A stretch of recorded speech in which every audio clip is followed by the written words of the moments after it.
I was midway through repairing the persistent kitchen faucet leak when Delilah stepped into the room and said, "Edwin, I think I need some space." At first, her words barely registered. I was buried in the plumbing, tightening a wrench with my thoughts fixed on stopping the annoying drip. But then I looked up. Her arms were folded across her chest, and her expression was serious, too serious to ignore. I wiped my hands on a dish towel and leaned back against the kitchen counter. "Space?" I echoed as though she had spoken in another language. "Since when?" She shifted her weight from one foot to the other, clearly uneasy, like she had gone over this conversation countless times before actually saying the words out loud. "I don't know," she murmured. "I've just been feeling like I need time to figure some things out. I feel trapped." That word, trapped, cut deep. I never saw myself as someone who can find her. If anything, I thought I gave her all the freedom she could ever want. I worked long hours, barely questioned her choices, supported her in everything she did. So where had this feeling come from? Trying to ease the tension, I let out a half-hearted laugh. "So what does that mean? You need a break? Thinking about a solo trip somewhere? Or is this more of a meditation retreat type of space?" She pressed her lips tightly together before speaking again. "I think I should move out for a while." That hit me like a blow to the chest.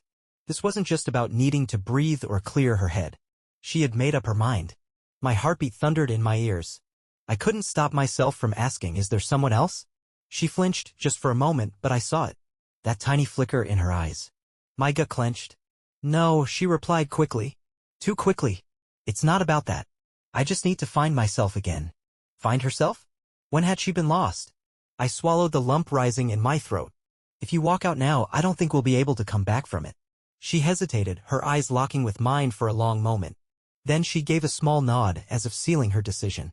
"I know." That night, she quietly packed a suitcase and left. I stayed behind at the kitchen table, staring at the faucet I had just repaired. Yet, even though I had tightened every bolt, the dripping hadn't stopped. Tap, tap, tap. The sound echoed through the room like a cruel joke. Just like our marriage, it still leaked, no matter how hard I tried to fix it. The moment Delilah walked out the door, the house changed. It didn't just feel empty, it felt like something essential had been torn out. Like the life had drained from every corner, leaving only a shadow of what once was. That first night alone, sleep evaded me. The bed felt massive, too cold, and unbearably silent. I lay staring at the ceiling, half expecting to hear her footsteps returning, to see a message pop up on my phone. Something. Anything. But nothing came. The silence lingered, and by morning, a terrible realization settled in: she didn't miss me.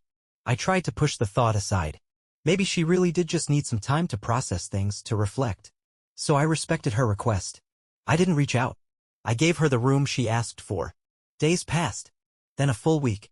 By the second week, the quiet was maddening. Every corner of the house screamed her absence. Her toothbrush was gone.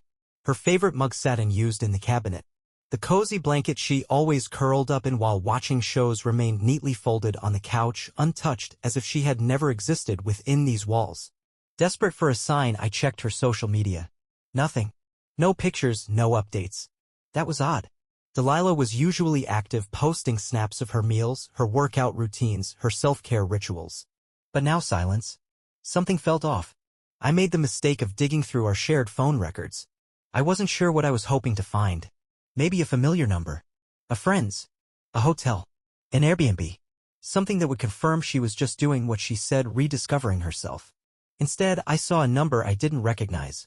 Again and again. Late at night. Early in the morning. Constantly. My hands trembled as I stared at the screen. Who was she talking to? Before I could think twice, I was already dialing. The phone rang 3 times. Then a man answered. His voice was deep and sure of itself. "Hello?" I couldn't speak at first. My throat went dry. My heart slammed in my chest. I had 2 options: hang up and stay in the dark, or ask and finally know. I chose to ask. "Who is this?" I managed, my voice rough and lower than expected. There was a pause, then a slow, amused chuckle on the other end. "I was wondering when you'd call." My stomach tightened so hard it hurt. He knew who I was. And suddenly everything became painfully clear. Delilah hadn't left to find herself. She had walked out because someone else had already been waiting. I clutched the phone until my knuckles turned pale. The man's laughter wasn't awkward or confused. It was smug. I kept my voice steady. "Who exactly are you?" Another chuckle, this time more mocking. "I think you already know, Edwin." My stomach twisted. He knew exactly who I was. My full name. my identity. I gritted my teeth and demanded to know, "Where is Delilah?" His response came with a weary sigh, as though he was already tired of the conversation. "She's with me, of course," he said. The moment those words hit my ears, I leapt from the couch so quickly that the blood drained from my head, leaving me lightheaded. My heart thudded so loudly it seemed to echo through my skull. A flood of questions surged to my lips, but before I could say a word, he cut me off. "You should move on, man. She already has." Then the line went dead. I remained rooted in place, phone still pressed to my ear, as if frozen in time. A chilling numbness spread through me, like I'd been dunked in icy water. It wasn't just space she'd asked for. She had moved on to someone else, and that someone had expected my call. The days that followed were nothing more than a fog. I moved through life on autopilot, going to work without really being present, eating food that had no taste, lying in bed with my eyes fixed on the ceiling. I kept replaying everything that had happened before she left, trying to piece together what had gone wrong. Did I miss the warning signs? Had she been planning this for a long time? And who was that man? I didn't recognize the number, but that voice, that laugh, it struck a chord. I couldn't shake the feeling that I had heard it before. It gnawed at me. I started reviewing her recent behavior, scanning my memory for anything unusual over the past few months. Yes, she had become distant, more private. But had she ever slipped? Left a trail? Then a memory surfaced. Around 3 months ago, Delilah suddenly got into yoga. She had never been the yoga type before. She'd always preferred the treadmill or a solid Pilates class. Yet, all at once, she became passionate about yoga, attending classes 3 times a week. She would come home glowing, claiming it was exactly what she needed, that it was transformative. I dismissed it back then, assuming she just needed a new hobby. But what if it wasn't yoga she was drawn to? I opened my laptop and typed into the search bar, "yoga instructor near me." A list of names popped up on the screen. I scanned through them until one name stopped me cold, Clinton Hawthorne. My stomach twisted in knots. That name wasn't random. I knew him. Clinton wasn't just some local yoga teacher. He was someone from my past, an old friend from high school. Delilah had met him. Was it just a cruel coincidence? Or had she sought him out intentionally? I couldn't say for sure. But suddenly the puzzle pieces began to fit. The secretive behavior, the endless yoga sessions, the late-night messages, and now that arrogant tone on the phone. It all pointed to Clinton. Clinton Hawthorne, once my buddy, now the man sharing a life with my wife. My hands balled into fists as I stared at his name on the screen. It had been years since we'd spoken, but the memories came flooding back like a tidal wave. We weren't casual friends, we had been close once. Played on the same high school teams. Shared a college dorm room for a while. Went out drinking together before life pulled us in different directions. But Clinton always had this need to come out on top. Whether it was winning a game, a wager, or charming the most attractive girl in the room, he couldn't stand to lose. And now, he had Delilah. My blood boiled. I had placed my trust in both of them, and they had trampled on it. I needed to find out just how far this betrayal went. I began combing through Delilah's social media, searching for anything I might have missed. Then I checked Clinton's business page, Hawthorne Yoga and Wellness. There he was, in his profile photo, tan, cocky, arms folded across a snug athletic shirt, projecting this image of confidence like he was some kind of fitness guru. Scrolling down, I came across a post from 3 months ago. Excited to welcome a new group of wonderful students. Yoga is more than a practice. It's a connection of body, mind, and soul. The caption wasn't remarkable, but the picture told a different story. A group of women stood smiling after class, and right there in the front row next to Clinton was Delilah. She wasn't just attending class. She was close to him. Her body leaned toward his. Her smile lit up just for him. But what made my stomach lurch was his hand, barely visible, resting on her lower back. My mind reeled. Had they already begun their affair at that point? Or was this the beginning? I kept clicking through more of his posts. More group photos, more smiles. And in every one, Delilah was by his side. She wasn't just another student. She had become his favorite. She had become his. That night, sleep didn't come easily. My thoughts spiraled, constructing scene after scene. Had they been sneaking around behind my back all this time? Were they meeting after classes, slipping away to hotels? Had every one of her me-time excuses been a lie? By morning, I had made up my mind. I needed to see it with my own eyes. I needed undeniable proof. That evening, I drove to the yoga studio. Hawthorne Yoga and Wellness was dimly lit, a soft glow illuminating its glass entrance. A few shapes moved inside. I parked and sat still, fingers gripping the wheel tightly, my heart pounding like a drum. Then I saw her. Delilah emerged from the building, yoga mat slung over one shoulder. She pulled out her phone and started typing quickly. And right after her, Clinton stepped outside. That same smug look was plastered on his face, the same one I had heard in his voice over the phone. He said something, and she laughed, tossing her head back. It was the kind of laugh I hadn't heard from her in what felt like ages. She looked genuinely happy, a kind of happiness I hadn't seen on her face in a long time. My stomach turned. I should have started the engine, should have driven away and left them both behind. Instead of staying put, I did something impulsive. I stepped out of the car. The sound of my shoes scraping the pavement broke the quiet, and at that moment, Delilah turned and saw me. Her expression shifted instantly. The warmth vanished from her face. Her eyes widened in shock, and her body froze as if she'd been caught sneaking in after curfew. Then Clinton looked over his shoulder and gave a smug grin. That was all it took. I knew. This wasn't some accident. It wasn't a situation that could be explained away. They had been together for quite some time, and they had never thought I'd uncover their secret. For a few tense seconds, no one moved. Delilah stood there, still clutching her phone like she didn't know what to do next. Clinton, however, seemed too calm, too at ease, like he had imagined this scene over and over again and was ready for it. He wore that smirk like a badge of victory, like he had already won whatever battle he thought we were in. A heaviness pressed against my chest, something darker than betrayal, humiliation. I had spent weeks in a fog of uncertainty, desperately waiting for her to explain, convincing myself I had misunderstood everything. But deep down, I had understood all along. There was no misunderstanding. Clinton stepped forward, casually slipping his hands into his pockets like we were old friends crossing paths at the store. "Edwin, been a minute," he said, his voice carrying that same arrogant tone I'd heard over the phone.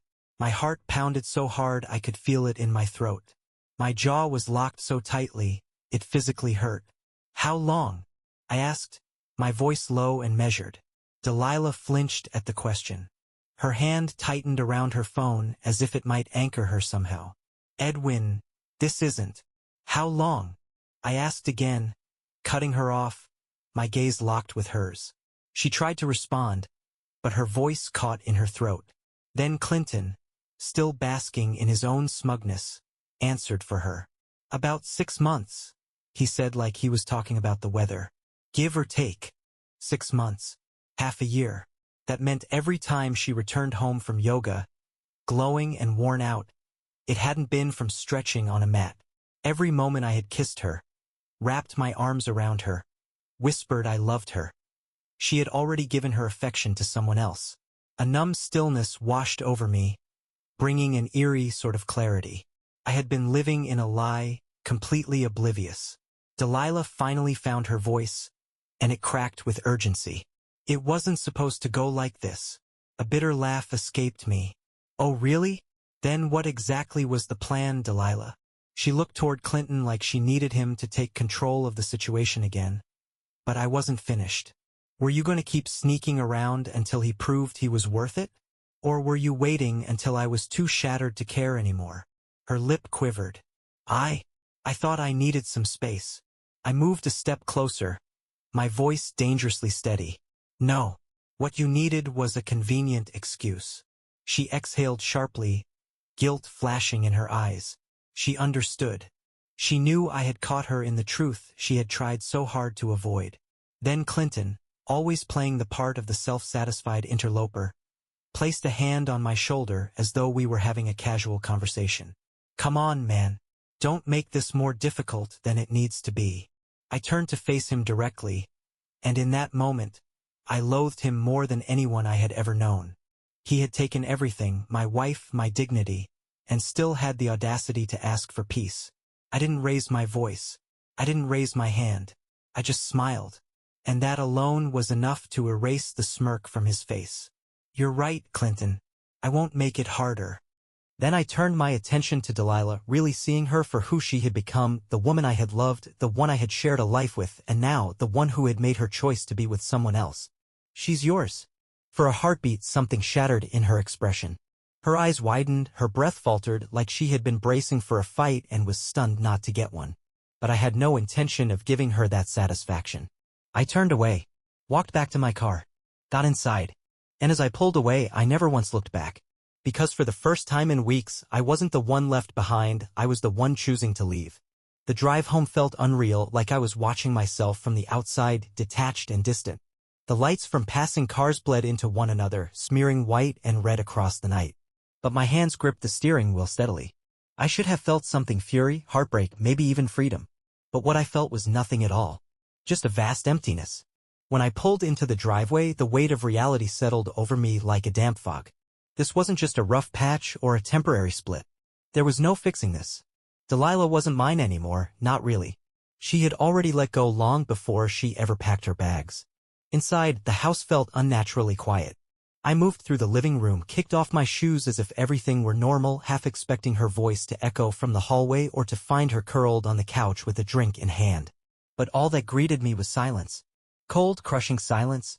I hated how my body still anticipated her presence. How my mind still craved the sound of her voice even now. I sat at the kitchen table, phone in hand, staring at the last message she had sent me. I need some space. Please understand. I breathed out slowly and deleted the entire conversation. No more searching for hidden meanings. No more clinging to broken words.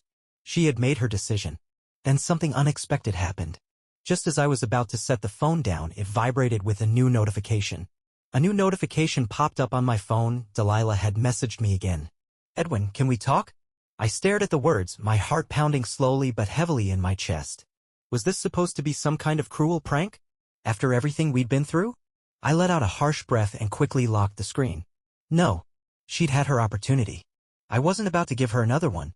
But then the phone rang. Her name flashed across the screen like an old scar torn open. My jaw tensed. Still, despite everything in me urging not to, I picked up. Her voice came through, unfamiliar, strained, trembling. Edwin, please. I need to see you. My grip on the phone tightened. See me? The words echoed in my mind. I thought you wanted space. Her reply was a shaky exhale, like something had cracked inside her. I made a mistake. My stomach churned. A mistake. I was wrong, Edwin. Her voice faltered, drowned by a sound in the background. Another voice, Clinton's. And then the line went dead. I stared at the screen, trying to process what had just happened. She had reached out. She'd sounded desperate. She had wanted to see me. And then she was cut off. Something didn't add up. Not even close. The silence that followed was oppressive.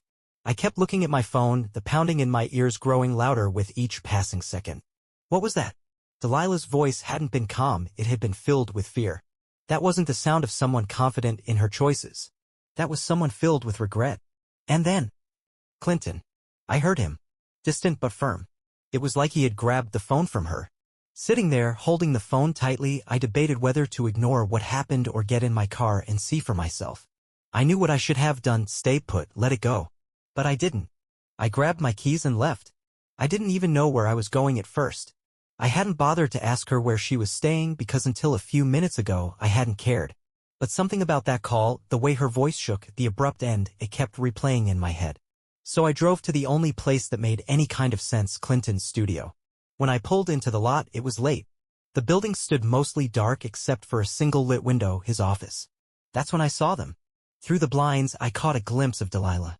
She was on her feet, pacing back and forth, her arms folded tightly across her chest.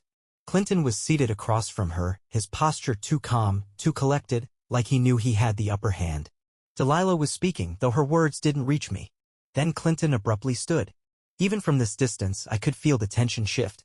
He was no longer composed. He was upset. Delilah instinctively took a step back. My fists curled. Something was definitely wrong. Without thinking, I got out of the car and made my way to the entrance. Of course, the door was locked. I hesitated only briefly before knocking hard. Muffled voices followed, Clinton's, then Delilah's. Then silence. I knocked again, louder this time. The blinds shifted, someone was checking who was outside. Moments later, the lock clicked and the door opened just wide enough for Clinton to appear. His expression was unreadable.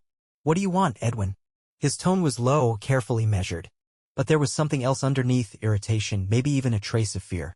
I met his eyes without wavering. "I want to speak with my wife." His lips twisted slightly. "She's not your wife anymore, man." Before I could respond, Delilah's voice rang out. "Edwin." She stepped into view behind him, her face pale, eyes wide with something that looked a lot like fear. And in that instant, I knew. This wasn't about remorse anymore. It wasn't just guilt eating at her. Something deeper was going on. I took a slow step forward, my heartbeat thunderous. "Delilah, do you want to talk to me?" She hesitated. Just a second. But then she gave a small nod. Clinton's jaw tightened. He turned to her sharply. "Delilah." But it was too late. She had already moved past him. And just like that, it became clear she was no longer choosing him. She had made her decision. Delilah stood in the doorway, caught between me and Clinton. Her face showed uncertainty, and the weight of their conversation clung to her like a shadow. But above all, what I saw in her expression was fear. Not regret. Not heartbreak. Fear. Clinton sighed harshly, stepping back and dragging a hand through his hair. He looked annoyed. But for the first time in a long while, his arrogance was gone. He looked worried. "You're making a mistake," he muttered, just loud enough for us to hear. Delilah ignored him. She stepped outside, wrapping her arms around herself against the night air. When she looked up at me, her eyes were unfamiliar, distant. "Edwin," she began, but her voice broke apart. I didn't respond. I didn't reach out. I just waited. She drew in a trembling breath. "I thought I wanted this. I thought I wanted him." Her words were no louder than a whisper. But I was wrong. There was no fury in me. No satisfaction. No closure. Only weariness. "So what do you want now?" I asked, my tone calm. She looked down, slowly shaking her head. "I don't know." And that was when it all finally made sense. She wasn't standing in front of me because she wanted to rebuild what we had. She was there because her life with Clinton wasn't turning out the way she had imagined. All the illusions she had spun about starting fresh came crashing down in an instant. It was clear now she never truly loved me. What she feared was solitude, not the absence of my love. Behind her, Clinton loomed with his arms folded, his gaze steady, silently observing everything. I could almost feel the weight of his presence pressing down on me, a reminder of all that he had taken. Still, in this moment, it didn't seem like he had actually won. I exhaled slowly, letting the air leave my lungs as I stepped backward. "Then find your answers, Delilah. Just don't look for them with me." Her breath caught in her throat. "Edwin, don't do this." But I had already begun to walk away. I moved past her, heading to my car without once glancing over my shoulder. She didn't try to stop me. She didn't call out my name. And for the first time since this entire ordeal started, I felt something I hadn't in a long while: freedom.